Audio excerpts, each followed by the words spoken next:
आध्यात्मिक पथ की कहानी सुनने वाले सभी श्रोतागणों को जय श्री राधे, जय श्री कृष्णा। भगवान श्री कृष्ण के सुखदेव जी के जन्म लेने से पहले गर्भ में ही उनको क्यों देना पड़ा था? साक्षी। सुखदेव मुनि कैसे बने? महर्षि वेदव्यास और सुखदेव जी ने हुआ बहुत ही ज्ञानवर्धक संवाद हुआ जो मोहग्रस्त सांसारिक प्राणी को कल्याण का मार्ग दिखाने वाला है। ज्ञान, सदाचार और वैराग्य के मूर्तिमान रूप सुखदेव जी महर्षि वेदव्यास जी की तपस्या जनित पुत्र हैं। संसार में किस प्रकार की संतान की सृष्टि करनी चाहिए यह बताने के लिए ही व्यास जी ने घोर तप किया, वरना महाभारत की कथा साक्षी है कि उनकी दृष्टि मात्र से ही कई महापुरुषों का जन्म हुआ था। महर्षि वेदव्यास जाबली मुनि की कन्या वटिका के विवाह कर वन में आश्रम बनाकर रहने लगे। वृद्धावस्था में व्यास जी को पुत्र की इच्छा हुई। व्यास जी ने भगवान गौरी शंकर की विहार स्थली में घोर तपस्या की। भगवान शंकर ने प्रसन्न होने पर व्यास जी से कहा, भगवान, समाधि में जो आनंद आप पाते हैं उसी आनंद को जगत को देने के लिए आप मेरे घर में पुत्र के रूप में पधारिए। पृथ्वी, जल, वायु और प्रकाश आकाश की भांति धैर्यशाली तथा तेजस्वी पुत्र मुझे प्राप्त हो। व्यास जी की इच्छा भगवान शंकर ने स्वीकार कर ली। शिव कृपा में व्यास पत्नी वाटिका जी गर्भवती हुई। शुक्ल पक्ष के चंद्रमा के समान उनका गर्भ बढ़ने लगा और गर्भ बढ़ते बढ़ते 12 वर्ष बीत गए, परंतु प्रसव नहीं हुआ। व्यास जी की कुटिया में सदैव हरि चर्चा हुआ करती थी, जिसे गर्भस्थ बालक सुनकर स्मरण कर लेता। इस तरह उस बालक के गर्भ में ही वेद, स्मृति, पुराण और समस्त मुक्ति शास्त्रों का अध्ययन कर लिया। वह गर्भस्थ शिशु बातचीत भी करता था। महर्षि व्यास और गर्भस्थ सुखदेव संवाद। गर्भस्थ बालक के बहुत बढ़ जाने और प्रसव न होने से माता की बड़ी पीड़ा होने लगी। एक दिन व्यास जी ने आश्चर्यचकित होकर गर्भस्थ बालक से पूछा, तू मेरी पत्नी की कोख में घुसा बैठा है, कौन है और बाहर क्यों नहीं आता है? क्या गर्भिणी स्त्री की हत्या करना चाहता है? गर्भ ने उत्तर दिया, मैं राक्षस, पिशाच, देव, मनुष्य, हाथी, घोड़ा, बकरी सब कुछ बन सकता हूँ, क्योंकि मैं 84,000 योनियों में भ्रमण करके आया हूँ। इसलिए मैं यह कैसे बतलाऊं कि मैं कौन हूँ? हाँ, इस समय मैं मनुष्य होकर गर्भ में आया हूँ। मैं इस गर्भ से बाहर नहीं निकलना चाहता, क्योंकि इस दुखपूर्ण संसार में सदा से भटकते हुए अब मैं भवबंधन से छूटने के लिए गर्भ में योगाभ्यास कर रहा हूँ। जब तक मनुष्य गर्भ में रहता है तब तक उसे ज्ञान, वैराग्य और पूर्व जन्मों की स्मृति बनी रहती है।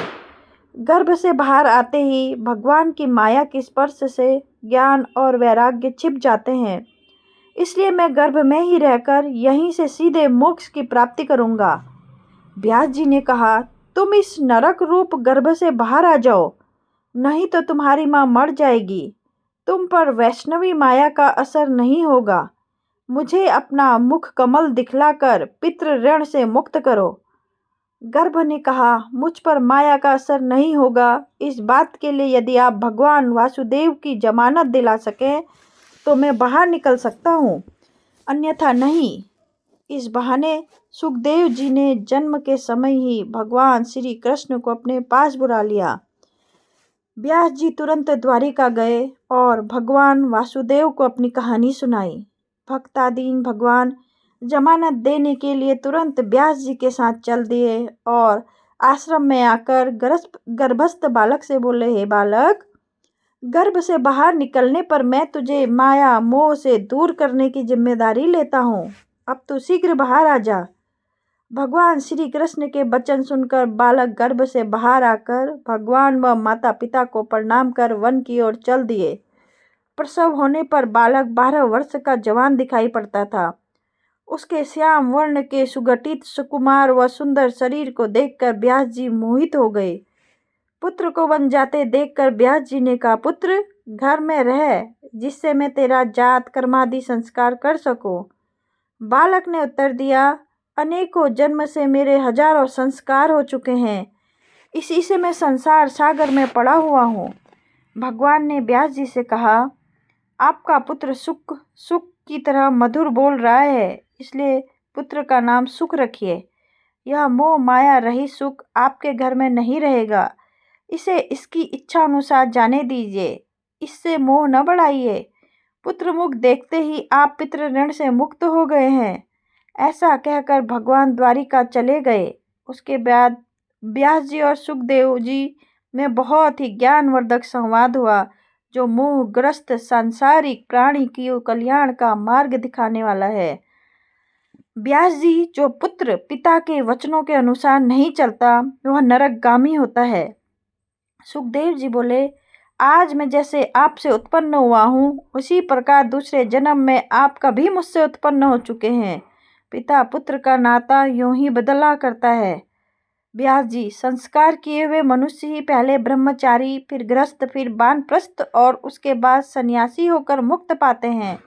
सुखदेव जी बोले, यदि केवल ब्रह्मचर्य से ही मुक्ति होती तो सारे नपुंसक मुक्त हो जाते। गृहस्थ में मुक्ति होती तो सारा संसार ही मुक्त हो जाता।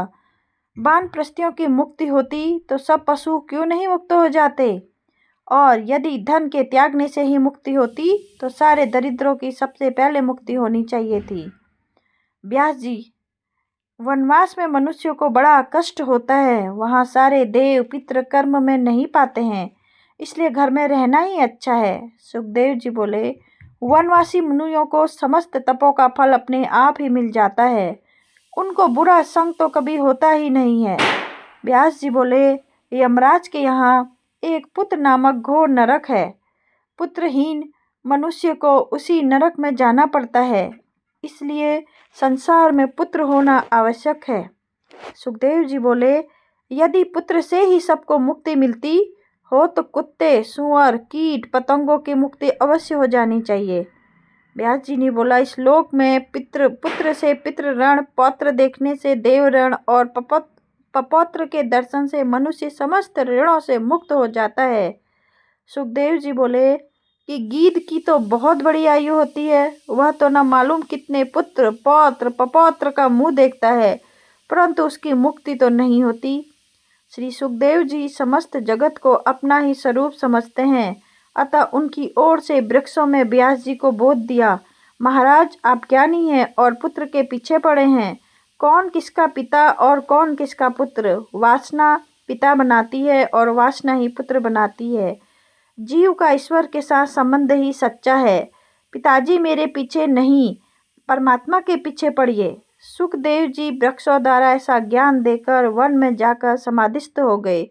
वे अब भी हैं और अधिकारी मनुष्यों को दर्शन देकर उपदेश दिया करते हैं। जय श्री राधे, जय श्री हरि।